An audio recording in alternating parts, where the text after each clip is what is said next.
What's up folks? Today's review will be the 2005 to 2008 Cartoon Network series, and that one is Ben 10. Yep, this is a first Cartoon Network show related to superheroes, I mean superheroes from DC. Ben 10 was originally aired on Cartoon Network, Boomerang, and currently streaming on Max, originally known as HBO Max, Netflix, Hulu.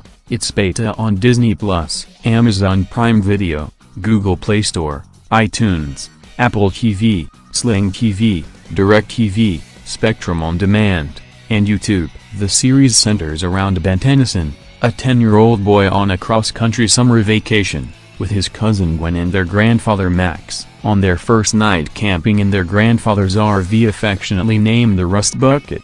Ben finds an alien pod with a mysterious watch-style device named the Omnitrix. The device then permanently attaches itself to his wrist, giving him the ability to transform into a variety of alien life forms, each with its own unique skills and powers. With his newfound superpowers, Ben has to learn the responsibilities of being a hero. During their vacation, the Tennysons are attacked by various enemies ranging from space aliens to supernatural entities. The writing for this show is pretty solid despite being a little clunky at times. The episodes are solidly paced, have a good amount of awesome and intense action as well as some decent humor, has a pretty fun and engaging premise and goes all the way with it, and can even get pretty suspenseful and have some neat and unexpected twists.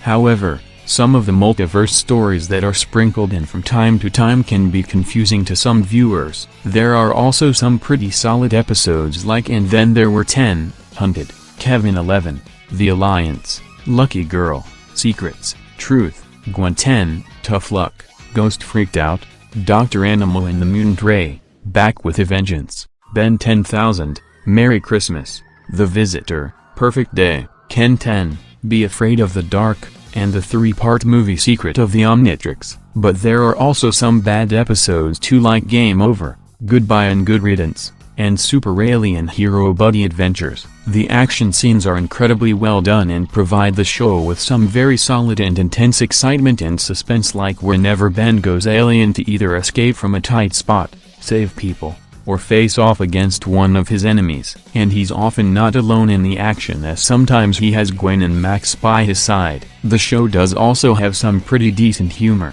and while they don't all land, most of the jokes do hit their mark, like the witty banter and dialogue between the characters, and some of the gags. The animation is pretty solid and looks very good. The characters and aliens all have pretty solid designs and some fluid movements. The backgrounds are well detailed and colored, and there are some solid effects like the fire, water, explosions, and alien transformations. The characters are all pretty solid, funny, and menacing, and do have some solid chemistry. Ben is a pretty likable protagonist, as while he can be self-centered, immature, and cocky at times, his heart is in the right place and does want to use the power of the Omnitrix not only for the thrill, but also to help people and fight the forces of evil. Gwen is also a likable character, as while she can be as snarky and fiery as Ben, she's more intelligent, independent, and level-headed. And while they do bicker a lot, she does care for Ben, and is more than willing to help him when she can.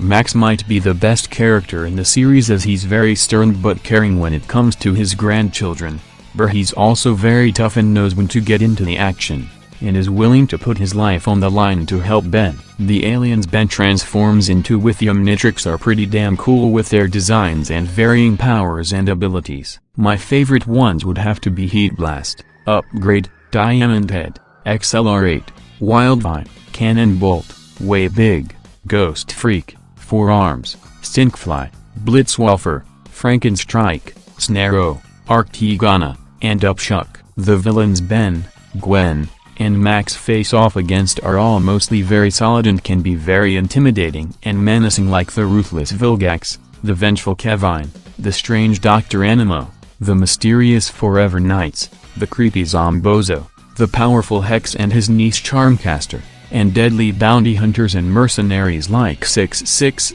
Vulcanes, and Rojo. There are also some other characters Ben, Gwen, and Max meet on their summer trip that manage to be very helpful friends and allies, like Tetrax, Azmith, Myaxx, and Kai. The voice acting is really well done, and the voice actors all managed to deliver some solid performances like Tara Strong as Ben, Megan Smith as Gwen, Paul Lighting as Max, Jim Ward as Diamond Head, XLR8, and Wildvine, Fred Tatasciore as Cannonbolt, Way Big, and Future Ben, Steve Bloom as Heat Blast, Ghost Freak, and Vilgax, Richard McGonigal as Four Arms, D. Bradley Baker as Stinkfly, Richard Horvitz as Grey Matter, Michael Reich and Charlie Schlatter as Kevine, Dwight Schultz as Animo, Carrie Payton as Hex, Carrie Walgren as Charmcaster, and many more. The music that was done for the show is pretty solid, and it does really fit the series' action-packed tone. Speaking about its sequels, the show has its own sequel shows, Ben 10,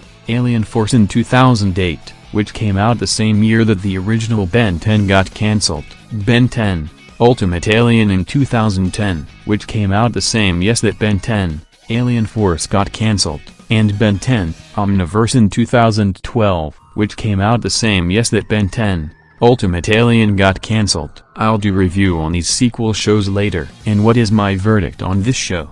9 out of 10. Pretty great Cartoon Network shows related to non-Marvel and DC superheroes.